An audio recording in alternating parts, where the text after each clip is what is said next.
Wir begrüßen euch heute vom Tripolis-Park in Amsterdam. Ein Ensemble aus Bestandsbauten des Architekten Aldo van Eyck und einem Neubau von MVRDV. Der Tripolis-Park ist auch in puncto Nachhaltigkeit ein Vorzeigeprojekt hier in den Niederlanden. Und darüber sprechen wir gleich mit dem Architekturbüro MVRDV und dem Projektentwickler Flow Development.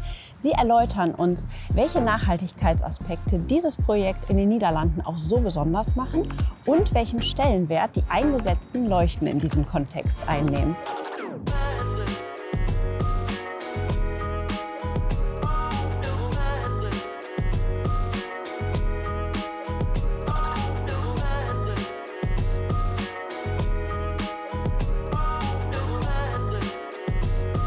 My name is Gijs Rikken. I'm an architect at MVRDV Architects from Rotterdam. And we're standing today here at Tripolis in Amsterdam, one of the projects that we completed last year. And is a project that is, I guess, very dear to us because it has a very specific way of how we think we should treat heritage nowadays and how we should treat the, I guess, the ever-growing and densifying cities that we all live in. To actually start this story, we should actually look at the building right behind you. This building is called the Burgerweeshuis. Indeed, it's made by Aldo van Eyck in the 1960s. It's something that is highly valued as a building. Everybody knows it. So that's where the three buildings, the Tripolis buildings, that's why the name, of course, is there. The Tripolis, the city of three, was built in, I think, 1993 in the end, to make sure that there was enough, in the end, money generated to be able to keep the Burgerweeshuis intact. And then actually, in a kind of ironic way, you would say, it's almost 30 years later we found out that Tripolis itself wasn't that successful. So the history repeated itself with, in this case, us being asked to see if we could add program to this site in some way to, again, be able to not demolish Tripolis and build something new here, but to keep it and actually generate enough energy and enough critical mass in this particular spot to have this place come alive again. And that's where actually our invention, the landscraper that we designed in the end, came in to take this task on, so to speak.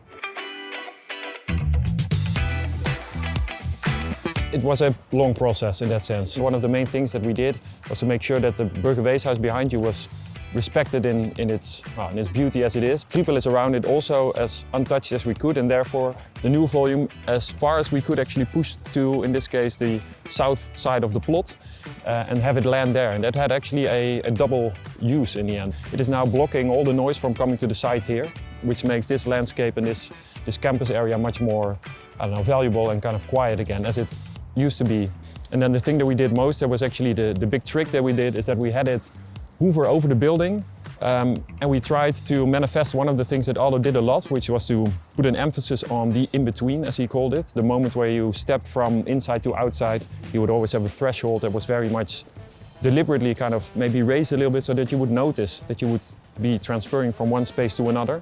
This in-between was partly the guiding principle for us, where the two buildings are kind of in this dance where they always kind of follow each other's lines, but they never actually touch and land on top of each other. As we know from Aldo, he was very fond of using literally all colors, ideally. There's a lot of moments where he had a rainbow palette of colors applied actually to his buildings, and it was not different actually for Tripolis. So the three buildings here, they used to have a color coding on their window frames that was based around the fact that when you're standing here in the center of the campus, it was warm actually in terms of colors, and the more that you went to the outside of the buildings, it would slowly cool down. So that means that now in the center of the building, at the very heart of this very corporate office environment maybe, the windows are very colorful and very bright and very warm. So the reds and the yellows and the oranges, they're all on the inside. And then slowly to the outside, you see it also there with the entrance. You go via the green to the lighter blue to the darker blue. This is the moment where we try to have all the new meet as delicately as possible. Wanting to be an offset of each other, they actually never touch until this facade comes down. And you see that we did that in a very conceptual way in that sense, because this window, this original window of Aldo, we could have of course said, okay, the outer part, which is now a glass strip of 10 centimeters long, I don't know, let's get rid of that and let's fill it with a different type of material. But no, this building was there before, so it had, preference, right? It had the right to be there first. The floor plans were, and that's why the building was not so successful in the beginning, quite a maze. So the main idea actually also of what the landscraper in the end does is to take out all those elements, all those toilets, the vertical circulation, elevators, etc. off the floor plans of Aldo and put those into the new building so that we can free up the floor plans of Tripolis for a much better view, much better daylight and much better usability, and use the landscaper more or less almost like the rig that you have on the side of a spaceship going up, right? All the facilities and all the functional stuff is in there. So this is where indeed a new core has landed, where the elevators are in and where you can go up. And that's also why you have the connections between the old and the new. To go up in the new buildings and then via all the stairs and all the bridges that we make, access the floor plates of the original buildings. So when we started the design works of the building, TRILUX came and they said we have a system on the shelf which has not been used in offices before, and that was the human-centric lighting, the circadian lighting. And they explained us what it could do, and we were like, yes, this is really something that must bring so many advantages to the health and well-being of the users. Now, so the circadian lighting, what it does is that you have LED lighting, but it changes color and brightness throughout the day, and it's connected to a weather station outdoors, and it sees what the sun is doing outdoors. So if the sun is shining bright, then it mimics the color inside. The light and artificial light has a big influence on your circadian rhythm, your biorhythm, and it's actually very unnatural to be in this bright light the whole day, right?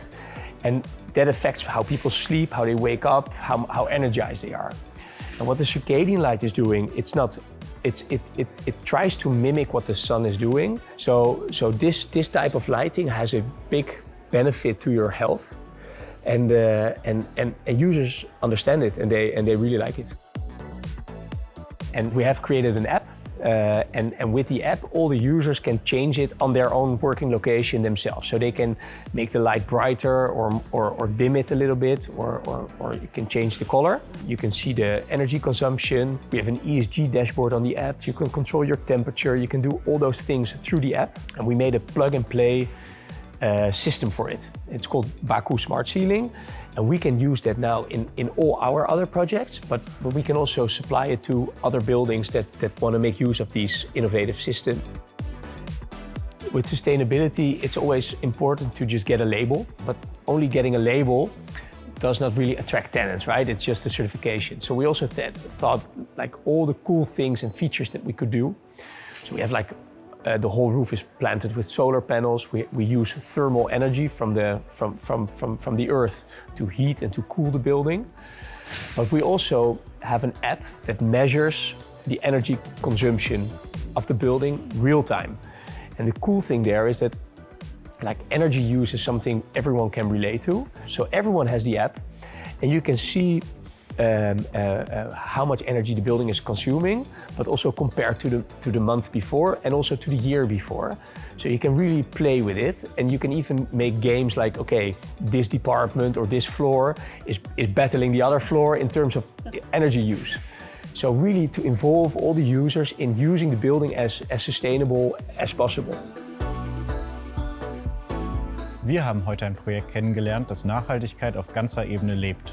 Besonders beeindruckt hat uns dabei, wie behutsam mit dem Bestand umgegangen wurde und alt und neu ineinandergreifen. Und jetzt freuen wir uns schon aufs nächste Video mit euch. Da seid ihr wieder dabei. Also, bis bald.